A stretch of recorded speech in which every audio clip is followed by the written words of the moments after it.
देश भर में इस वक्त राजद्रोह से जुड़ा मुद्दा काफी गरमाया हुआ है। सभी एक दूसरे से यही सवाल पूछ रहे हैं कि क्या प्रधानमंत्री या मुख्यमंत्री के फैसले पर सवाल खड़ा करना देशद्रोह हो जाता है। आखिर अंग्रेजों के द्वारा बनाए गए इस कानून को अभी तक खत्म क्यों नहीं किया गया। पूरी खबर को जानने के लिए हमारे साथ अंत तक जरूर बने रहें।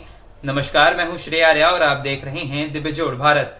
अगर आप हमारे चैनल पर नए हैं तो हमारे चैनल को सब्सक्राइब करके घंटी का लाल बटन जरूर दबा दें। दरअसल सुप्रीम कोर्ट ने आईपीसी यानी कि इंडियन पीनल कोड के सेक्शन 124A को चुनौती देने वाली याचिका पर केंद्र सरकार से 2 हफ्ते के भीतर जवाब मांगा है। यह कानून राजद्रोह के मामले में सजा तय करता है और सुप्रीम कोर्ट 27 जुलाई को इसकी वैधानिकता पर सुनवाई करने वाला है। मई में ही 41 वर्षीय किशोर चंद्र और छत्तीसगढ़ के 53 वर्षीय कन्हैया लाल शुक्ला ने याचिका दाखिल की थी। याचिका दाखिल करने वाले दोनों ही व्यक्ति पेशे से पत्रकार हैं और दोनों के खिलाफ इस सेक्शन के तहत केस दर्ज हुआ था। पत्रकारों का आरोप है कि सरकारें आलोचना सुनने को तैयार नहीं हैं और आलोचना करने पर सेक्शन 124A के तहत उन्हें गिरफ्तार कर लिया जाता है। गौरतलब है कि देशद्रोह के कानून को लेकर यह बहस पहली बार नहीं हुई है।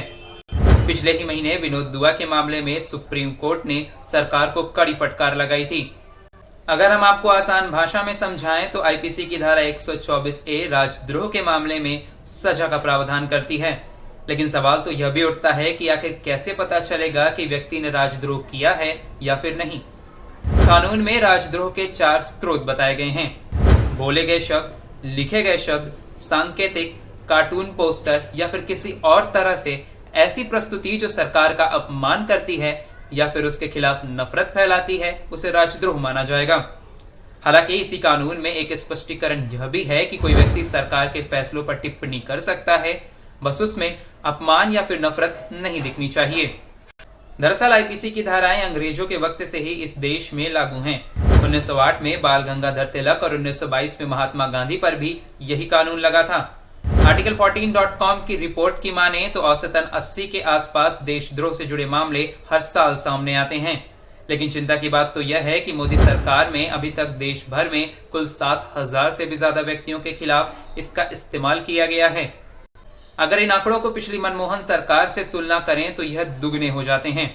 आपको बता दें कि मनमोहन सिंह सरकार में 2010 से 2014 के बीच 3,762 लोगों पर देशद्रोह का मामला दर्ज हुआ था।